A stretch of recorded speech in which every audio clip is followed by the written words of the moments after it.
So you step over there, see? You going up with your hip, puts the elbow on place, and then what happens is, if I keep my foot planted like that, I'm not really gonna be able to turn. So I lift my toes and I turn my heel. And if it's better, I'll say step across already. Then you're gonna throw your body in that direction. I like to pose my hand, then my elbow, then my shoulder when I fall. So I go. All right.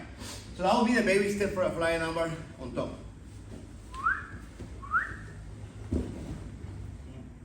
All right. Now, if you want to kind of like, when you're on bottom, you're always gonna try to find a grip, right?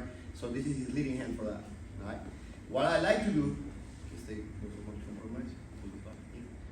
is I'll make it go there, and then when he sits up to reach,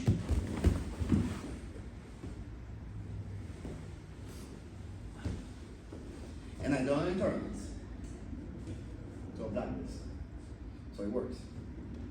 And the person that I saw it the first time is the finals of the ADCC, where Lucas Lepre loses to David Ramos by flying number. And it's the exact same move. And so what I fixated myself into learning it. No one really explained it to me. I spent hours watching videos, decodifying it, until I figured it out. Okay? If you learn this way, this pattern, you might be able to also hit this armbar from De La Riva, from De La Riva. And one of my countrymen, grab the cup of the pens, please. His name is Roberto Jimenez. He's been actually hitting this move a lot in tournaments as a recent, and which is crazy because he also did it in no-gi. And so whenever he's gripping here, grip, huh? And I get a good grip. So if I pull him, tap the knee, what's up? Yep. So yeah, you guys got material. I'll say start with having your partner on a base with a frame. Step over, turn your body, close your hand, elbow, fall. That's the best way to go about it.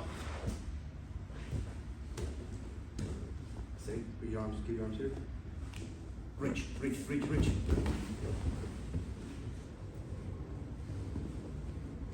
Let's go 1, 2. And so I always correlate them when you start going here. If you think about it, this is you jumping, and this is the leg following. So you always need to lean. If I try to throw my leg here, it will be heavier. Same thing will happen if I just try to throw the leg when I'm just jumping and throw the leg over. I'm not gonna hit the right angle. I need to throw my body in one direction, so then the leg is lighter to pass over. And he's feeling the weight on his sternum. So it's really tight, and then I squeeze, and then look, you got this armbar. And then you fall back. All right, the other thing I want to show you, moving forward, some guys, not everybody, and depending on the dude, some dudes will interlace fingers like this. And happens more often in low gi than in the gi. And I grab them, and then to fuck with them, I turn them, and I start wrist locking them. But a guard player, dude, will go against this, so he won't let me turn. And so when he's thinking about it, I go here. Or we lock the triangle on the mount with my shin over the sole of my foot. So we don't lock figure 4. We put the shin over the arch of your foot, and then you squeeze. There you go. Francisco is a dude that made this move very popular. It's a Brazilian dude. So the guy was like, sometimes you're like trying to grab in no-gi, you got nothing honestly. You can make secrets or stuff, but they don't really take you much.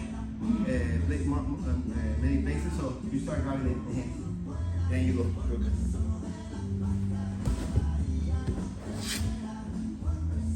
Or a lot of times I see the guy tries to just rip the armbar from the triangle. If something goes wrong, it comes back to the triangle. Yeah, that's why I want to show you some random attacks that are like finishers.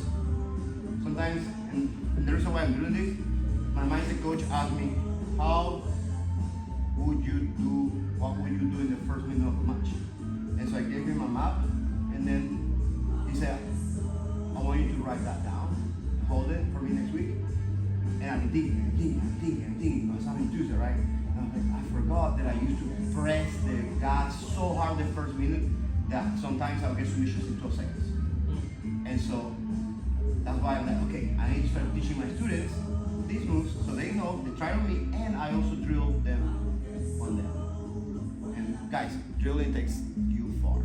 Even though you hear people saying, no, drilling shit, no man, drilling is ecological push. No, drilling is drilling. Your body needs muscle memory. Whatever you tell me, whenever I'm doing back takes, my body just knows where I have to go. Not because I understand where I have to go, because my body knows. I understand where I have to go, but your muscle, it's like knowing theory and practice, you know. Theory, I can know what to do, but the practice is like how soon you can execute. And in my case, at the height is better. So, yeah, these moves are really efficient. I've seen them executed. The first one, I actually land. The second one, I only done in training a couple times. Not my forte, but a move that I'm trying to master. And I don't know if you remember with you, I was trying to interlace. Remember with you, I was trying to do that to you. So there you go, you guys have an option. Cam, so you can see the technique. The next one is like interlacing fingers and kind of like the guy pushes against it, right? And so you go, boom. You can armbar or you finish the triangle here with the shin over the arch of the foot. All right.